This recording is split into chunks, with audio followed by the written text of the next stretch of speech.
Les trois formes de la révélation de Dieu. Enseignement, révélation et prophétie de Jésus-Christ. Vous connaissez déjà la raison pour laquelle le Père s'est manifesté en trois étapes, ainsi que la confusion des hommes quant au concept de la Trinité.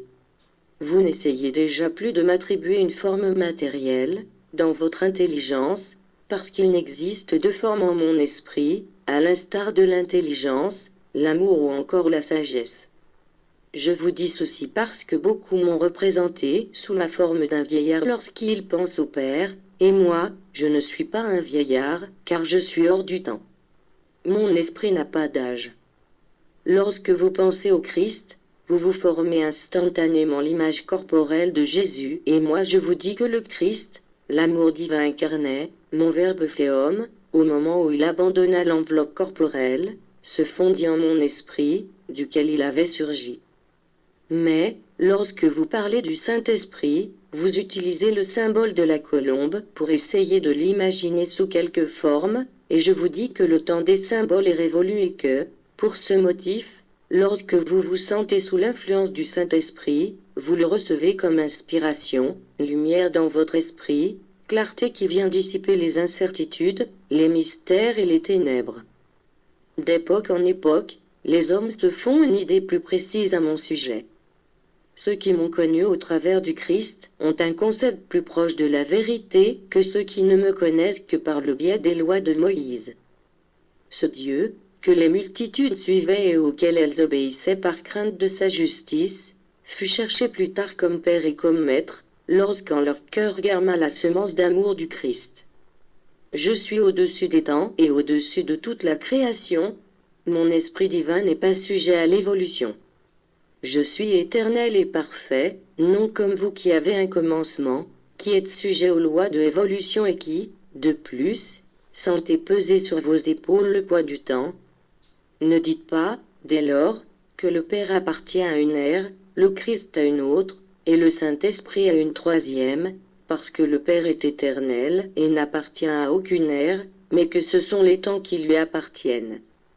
Quant au Christ, disparu en tant qu'homme, il est Dieu lui-même, ainsi que le Saint-Esprit, qui n'est autre que votre même Père, qui vient préparer son expression la plus élevée devant vous, en d'autres termes, sans céder d'aucun élément matériel.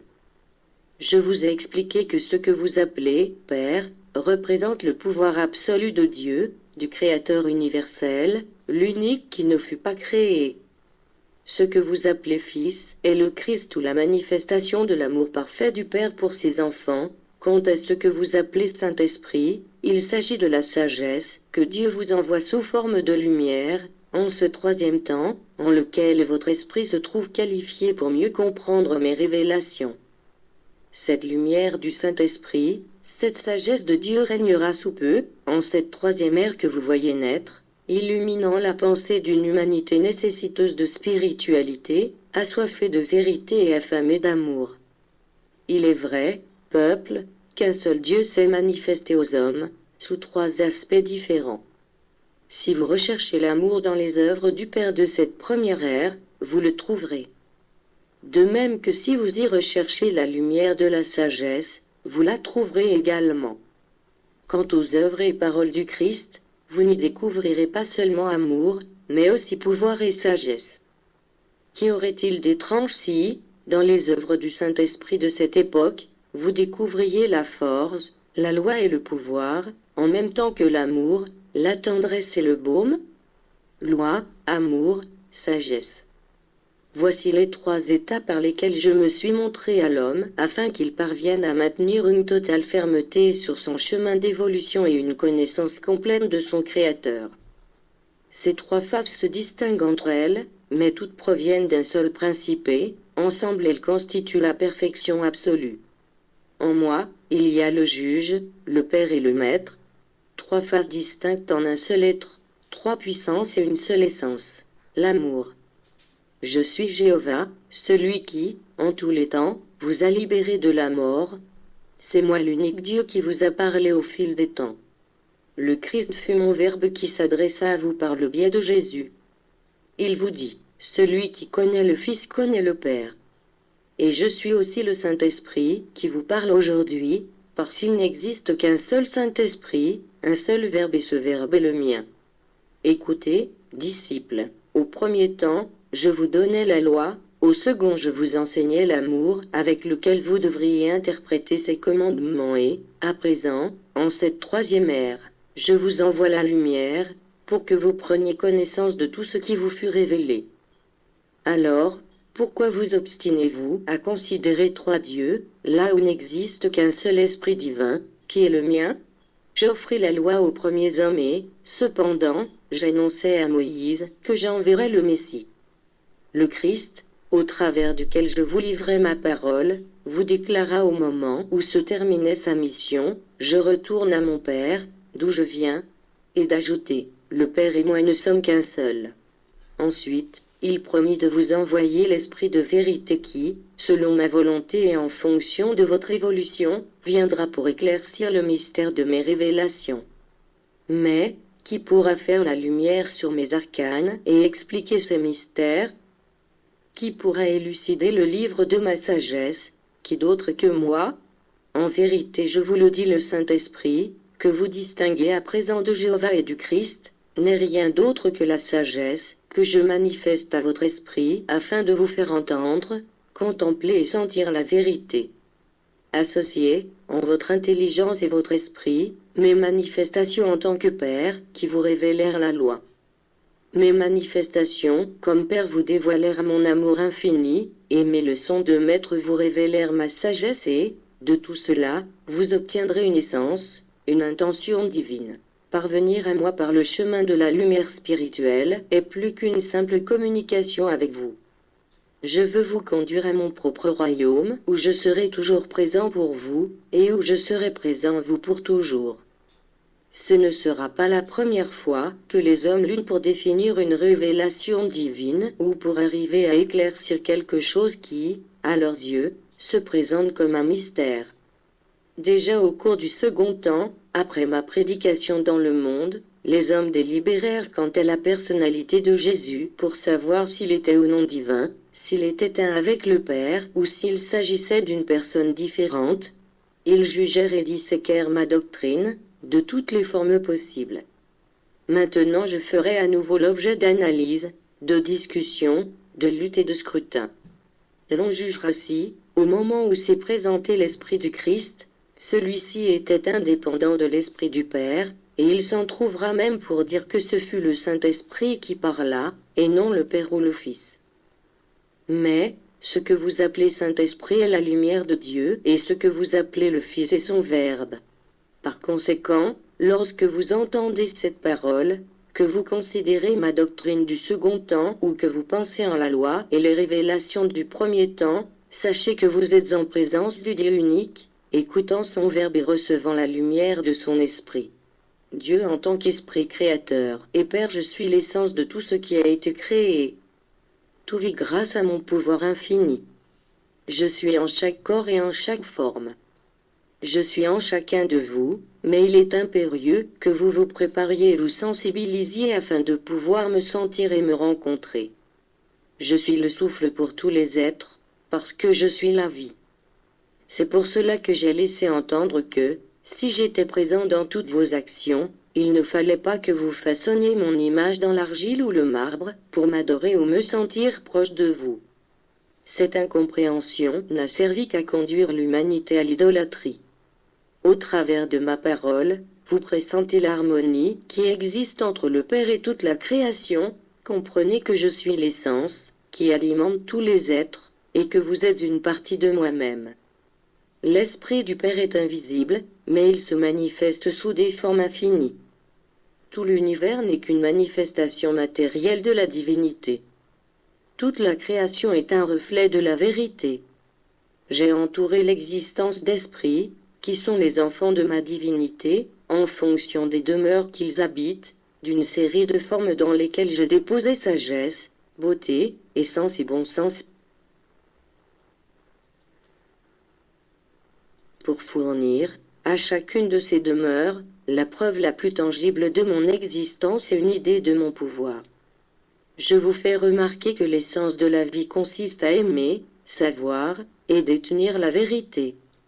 Disciple, c'est de moi qu'ont surgi les trois natures, la divine, la spirituelle et la matérielle. En tant qu'artisan et propriétaire de toute la création, je peux m'adresser à vous de forme divine et compréhensible à la fois. Si la nature matérielle naquit de moi, je peux aussi matérialiser ma voix et ma parole, pour me rendre compréhensible à l'homme. Je suis la science parfaite, le principe du grand tout, l'origine de toutes les causes et la lumière qui illumine tout. Je suis au-dessus de tout ce qui a été créé, et supérieur à toutes les sagesses. Cette époque est le temps de la compréhension, de l'illumination de l'esprit et de l'intelligence, où l'homme enfin me cherchera spirituellement, parce qu'il reconnaîtra que Dieu n'est ni personne, ni image, mais bien esprit universel, illimité et absolu. Le Christ, l'amour et la parole de Dieu, avant que le Père se manifeste à l'humanité, au travers de Jésus, il vous envoyait ces révélations en utilisant des formes et des événements matériels. Par le nom du Christ, vous connûtes celui qui manifesta l'amour de Dieu parmi les hommes, surtout lorsqu'il vint sur la terre. Mais il s'était déjà manifesté auparavant en tant que Père, pour autant il ne vous faut pas prétendre que le Christ naquit dans ce monde, bien que ce fût Jésus qui naquit dans ce corps dans lequel s'hébergea le Christ. Méditez et vous finirez par comprendre en acceptant que, avant Jésus, j'étais déjà le Christ, parce que le Christ est l'amour de Dieu. Je me trouve ici, avec vous, pour vous donner la force de lutter pour la paix éternelle de votre esprit, mais en vérité je vous le dis, avant que l'humanité me connaisse, je vous illuminais déjà depuis l'infini et je m'adressais déjà à votre cœur parce que, formant un seul avec le Père, j'ai toujours été en lui. Il fallut que les temps s'écoulent sur l'humanité pour que le monde me reçoive en Jésus et écoute la parole de Dieu, bien que je dois vous dire que peu de ceux qui écoutèrent ma doctrine en ce temps-là montrèrent l'évolution spirituelle nécessaire pour ressentir la présence de Dieu au travers du Christ. En Jéhovah vous avez cru voir un Dieu cruel, terrible et vindicatif. Alors, pour vous retirer de votre erreur, le Seigneur vous envoya le Christ, son divin amour, afin que, connaissant le Fils, vous connaissiez le Père et, cependant, l'humanité ignorante et enveloppée à nouveau dans son péché, croit voir un Jésus en colère et offensé qui attend seulement l'arrivée en esprit de ceux qui lui ont nui, pour leur dire « Éloignez-vous de moi, car je ne vous connais pas », et ensuite les envoyer endurer les souffrances les plus cruelles pour l'éternité. Il est temps que vous compreniez le sens de mes enseignements pour ne pas vous confondre. L'amour divin ne vous empêchera pas d'arriver jusqu'à moi. Si vous ne restituez pas vos fautes, il sera l'inexorable juge de votre conscience, qui vous dira que vous n'êtes pas digne d'entrer au royaume de la lumière. Je veux que vous soyez comme votre maître, pour vous appeler justement mes disciples. Mon héritage est un héritage d'amour et de sagesse. Ce fut le Christ qui vint avouer, c'est le Christ qui vous parle en ces instants, mais n'essayez pas de me séparer de Dieu, ni de me voir hors de lui, parce que je suis et j'ai toujours été un seul avec le Père. Je vous ai dit que le Christ est l'amour divin, par conséquent ne tentez pas de me séparer du Père. Croyez-vous qu'il soit un Père, sans amour pour ses enfants? Comment le concevez-vous? Il est grand temps que vous le reconnaissiez. Personne n'éprouve de honte d'appeler Dieu, le Créateur, Père, parce que c'est son véritable nom. Par l'entremise de Jésus, le monde vit son Dieu humanisé. Les hommes ne reçurent de lui que des leçons d'amour, des enseignements de sagesse infinie, des preuves de justice parfaite, mais jamais une parole de violence, un acte ou une démonstration de rancœur. En revanche, voyez de quelle manière il fut offensé et bafoué. Il avait toute la puissance et tout le pouvoir dans sa main, que le monde entier est loin de posséder, mais il était impérieux que le monde connaisse son Père dans sa véritable essence, justice et charité. En Jésus, le monde vit un Père qui donne tout pour ses enfants, sans rien demander en échange, rien pour lui. Un Père qui pardonne les pires offenses, avec un amour infini, sans jamais exercer de vengeance, et un Père qui, au lieu de retirer la vie à ceux de ses enfants qui l'offensent, leur pardonne en traçant de son sang le chemin de leur rédemption spirituelle. Pour ce qui relève du matériel, Jésus fut votre idéal et la réalisation de la perfection, afin que, en lui, vous ayez un exemple digne d'imiter. Je voulus vous enseigner ce que doit être l'homme pour ressembler à son Dieu. Dieu est un et le Christ est un avec lui, puisqu'il est le Verbe de la divinité, l'unique chemin par lequel vous pouvez parvenir au Père de toute la création. Disciples, le Christ est la manifestation suprême de l'amour divin, cette lumière qui est la vie en toutes les régions de l'esprit, la lumière qui déchire les ténèbres et dévoile la vérité devant tout regard spirituel, celle qui détruit les mystères, ouvre la porte et indique le chemin vers la sagesse, l'éternité et la perfection des esprits.